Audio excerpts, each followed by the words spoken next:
शुभ प्रभात प्यारे बच्चों, आप सभी का स्वागत है इस ऑनलाइन क्लासेस में कोल्हान यूनिवर्सिटी के।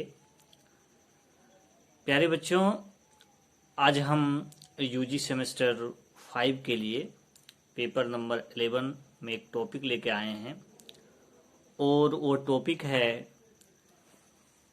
यानी आज का विषय वस्तु जो है वो है सांप्रदायिक पंचांग। उसके बाद उसके आगे थोड़ा सा इसी में हम लोग देखने का प्रयास करेंगे जो पूना पैक्ट हुआ। ठीक है प्यारे बच्चों, ये बहुत इंपॉर्टेंट टॉपिक है, खासकर आपको शॉर्ट नोट्स में लिखने के लिए एग्जाम में आएंगे और आगे कंपटीशन के परीक्षा के लिए भी काफ़ी उपयोगी हैं। चलिए हम लोग अपनी चर्चा स्टार्ट करते हैं। पहले आप समझ लीजिए कि इसकी घोषणा कब हुई थी, क्योंकि घोषणा से भी बहुत बार परीक्षा में पूछा गया है भाई कि इसकी घोषणा कब हुई थी। तो 16 अगस्त 1932, ठीक है, डेट इज कंफर्म। यानी सांप्रदायिक पंचांग जो जिसको कम्युनिवल अवार्ड बोलते हैं, इसकी घोषणा 16 अगस्त 1932 को हुई। ठीक है, अब इसमें क्या है सो देख लीजिए। अंग्रेजों की बांटो और राज करो की नीति का असली रूप तब सामने आया जब ब्रिटिश प्रधानमंत्री, देखिए याद रखिएगा ये सब, रेमजे मैकडोनाल्ड ने 16 अगस्त 1932 को सांप्रदायिक निर्णय प्रस्तुत किया। इसके तहत प्रत्येक अल्पसंख्यक समुदाय के लिए विधानमंडलों में कुछ सीटें सुरक्षित कर दी गई। प्रत्येक अल्पसंख्यक समुदाय के लिए विधानमंडल में उसकी सीटें निश्चित कर दी गई, जिसके सदस्यों का चुनाव पृथक निर्वाचक मंडलों द्वारा किया जाना था। मुसलमानों और सिख तो पहले से ही अल्पसंख्यक माने जाते थे, आपको पता है, हम आपको बताए थे मार्लो मिंटो अधिनियम में मुस्लिम लोगों को रिजर्वेशन दे दिया। उसके बाद 1919 का अधिनियम जिसको चेम्सफोर्ड अधिनियम कहते हैं, उसमें सिखों को दे दिया। अब देखिए इसकी राजनीति अब हमारे दलित भाई को भी तोड़ने का प्रयास कर रहा है। तो अब एक नए कम्युनिटी के तहत दलित वर्गों को भी अल्पसंख्यक मानकर हिंदुओं से अलग करने का प्रयास किया गया।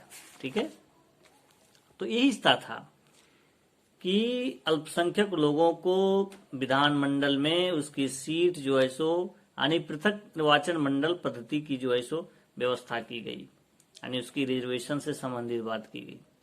अब भाई ये क्या है, ये हमारे समाज को तोड़ने का एक षड्यंत्र था। ठीक है, एक षड्यंत्र प्रयास था ताकि हिंदू भी आपस में फूट जाए, और इसका फायदा कौन लेगा, इसका फायदा अंग्रेज उठाएगा। ठीक है, अब हुआ क्या भाई, जब गांधी जी को ये चीज सुने वो तो बहुत हस्तप्रद रह गए। उनको लगा कि भैया ये क्या कर रहा है, ये तो हमारा पूरा जो है समाज को तोड़ रहा है, यानी हमारी एकता में दरार पैदा कर रहा है।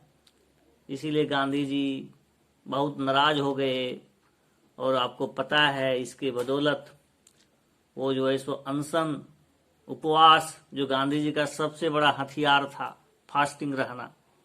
ठीक है, तो फिर आगे क्या होता है भाई, अब कोई आदमी उपवास उतना दिन रहेगा तो वो बचेगा, तो बहुत ज्यादा समस्या क्रिएट हो जाता है। आप अपने घर को ही ले लीजिए, आपके परिवार में यदि कोई खाना नहीं खाते हैं, यदि वो नाराज हो जाते हैं, तो देखिए कितना लोग उसको मनाने के लिए लग जाते हैं। जब तक वो खाते नहीं तब तक आदमी मतलब एक बहुत ज्यादा चिंता बना रहता है।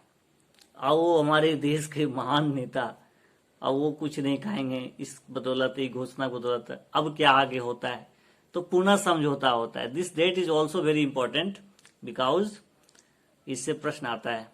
तो पुनः समझौता क्या हुआ, इसका भी डेट याद रखिए, 26 सितंबर 1932। वो क्या था, 16 अगस्त 1932, और देखिए 26 सितंबर 1932 में समझौता हो जाता है, फिर ज्यादा दिन तक नहीं चला। सांप्रदायिक निर्णय के समय गांधी जी पूना के अरवदा जेल में थे, बेचारे जेल में थे।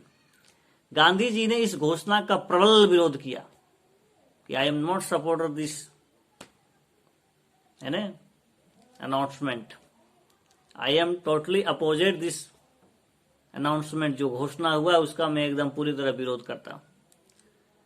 और अपनी मांग मंगवाने के लिए 20 सितंबर 1932 ईस्वी से जेल में 20 सितंबर से उन्होंने जो है सो जेल में अनशन पर बैठ गए।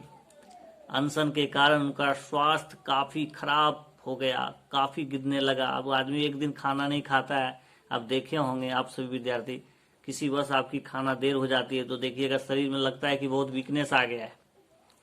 और बेचारे 20 सितंबर से अनशन पर बैठ गए, फास्टिंग करना प्रारंभ कर दिए, है ना।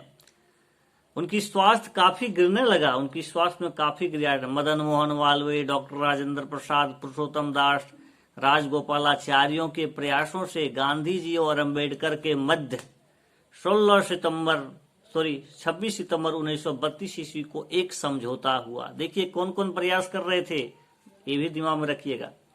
डॉक्टर राजेंद्र प्रसाद, पुरुषोत्तम दास, राजगोपालाचार्य के प्रयासों से जो है सो भीमराव अम्बेडकर और गांधी जी के बीच एक समझौता होता है। कब भाई? 26 सितंबर 1932 ईस्वी को, जिसे पूना समझौता के नाम से जानते हैं। ये बहुत इंपॉर्टेंट है। इसके अंतर्गत दलित वर्गों के पृथक निर्वाचन मंडल समाप्त कर दिए गए, लेकिन प्रांतीय विधान मंडलों में दलित वर्गों के लिए सुरक्षित सीटों की संख्या 71 से बढ़ाकर 147 कर गई। आनी जैसे अभी के समय देख लेते हैं, कोई सीट जो है सो एसटी के लिए है, नहीं देखते हैं आप। मान लीजिए कि झारखंड कोई ले लिए, जमुआ विधानसभा में आपको जनरल नहीं हो सकता है, वहां पर कोई छोटे लोग हैं, ओबीसी इस टाइप का लोग वहां है तो एसटी हो जाते हैं, सीट हो जाते हैं। तो उसी प्रकार से आनी उसकी जो सीटें थी वो 71 से बढ़ाकर जो है सो 147 कर दी गई। लेकिन पृथक निर्वाचन मंडल ये नहीं कि भैया कोई मुस्लिम खड़ा हुआ है तो मुस्लिम में उसको वोट देगा, ऐसा नहीं है, ठीक है। दलित खड़ा हुआ है तो दलित वोट देगा, ऐसा नहीं, कोई भी वोट कर सकता है। केंद्रीय विधानमंडल सेंट्रल लेजिस्लेटर में हरिजनों के लिए सुरक्षित सीटों की संख्या 18% की वृद्धि की गई। कितना प्रतिशत की वृद्धि की गई? 18% सेंट्रल असेंबली में। आगे एक तरह से कह सकते हैं कि सीटों की संख्या उनकी बढ़ा दी गई, लेकिन पृथक निर्वाचन मंडल की जो पद्धति थी उसको समाप्त कर गई। तो प्यारे बच्चों, अभी हम लोग देखने का प्रयास किए कि कम्युनल अवार्ड क्या था मैकडोनाल्ड के द्वारा जो घोषणा की गई थी। आपको पता है 16 अगस्त 1932 को वो क्यों घोषणा किया था?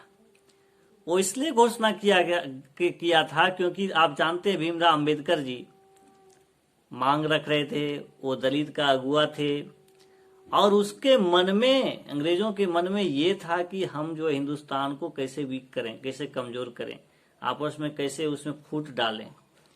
तो पहले से ही वो बीज डाल चुका था सांप्रदायिकता का बीज।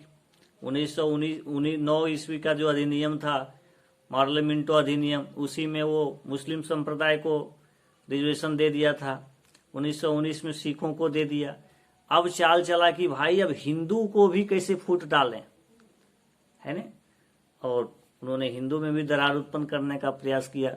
ब्रिटिश प्रधानमंत्री मैकडोनाल्ड ने 16 अगस्त 1932 ईस्वी को दलितों के लिए भी पृथक निर्वाचन पद्धति का जो है सो श्री गणेश कर दिया, घोषणा कर दिए, जिसको सुनकर गांधी जी बहुत हास्यप्रद हुए, बहुत उनको चोट लगी, क्योंकि उनको लगता था कि इसमें अंतर क्या है, ये तो समाज को तोड़ने का प्रयास किया जा रहा है, आपस में लड़ाने का प्रयास किया जा रहा है।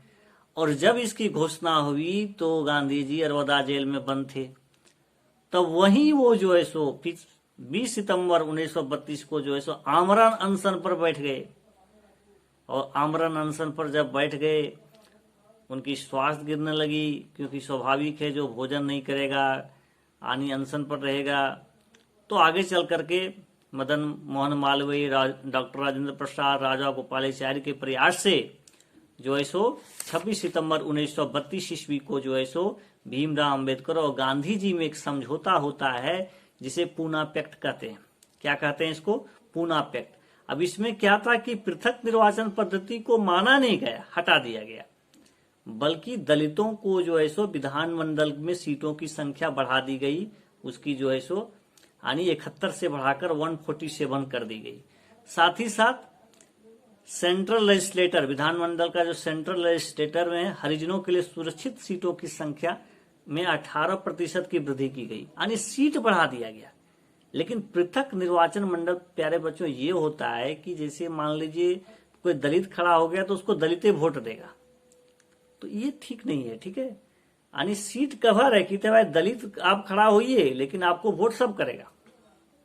ठीक है, तो सीटों की संख्या उनकी बढ़ा दी गई है ना, लेकिन ये पृथक निर्वाचन जो मंडल था उसकी वो व्यवस्था को समाप्त कर दिया गया। तो प्यारे बच्चों, आज के क्लास में हम लोग देखने का प्रयास किए कि कम्युनल अवार्ड क्या था, यानी सांप्रदायिक पंचांग जो मैकडोनाल्ड के द्वारा घोषणा की गई थी। ठीक है, 16 अगस्त 1932 ईस्वी को। और पूना पैक्ट क्या है, ये 2 इंपॉर्टेंट जो पॉइंट्स हैं ये आपके शॉर्ट नोट्स के लिए काफी महत्वपूर्ण है और केवल आपके यूनिवर्सिटी की परीक्षा के लिए महत्वपूर्ण नहीं है। मेरे प्यारे बच्चों, मैं बार बार इसको प्रेस करके आपको बोलता हूं कि this is important for also career. Civil सेवा परीक्षा में काफी संख्या में इसे पूछता है, डेट को लेकर यूजीसी नेट में पूछता है। इसीलिए आपको इस तरह बताने का प्रयास किया जा रहा है कि आप हिस्ट्री से डरिए नहीं, हिस्ट्री को आनंद के साथ पढ़िए। आपको पढ़िएगा तो बहुत आनंद की अनुभूति होगी। तो आज का लेक्चर मेरा इन्हीं पॉइंट्स के साथ समाप्त होता है। आप सभी को बहुत बहुत धन्यवाद।